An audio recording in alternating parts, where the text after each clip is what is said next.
かにここから線路切ってきている。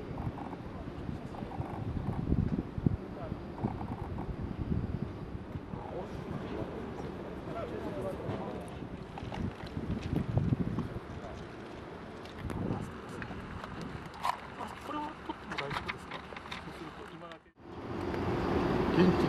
地でどういう状況で列車が走行して、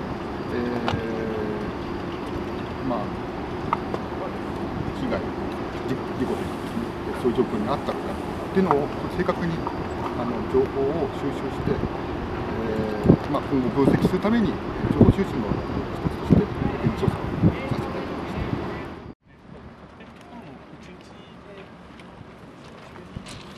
知らせるのがなかなかちょっとまだ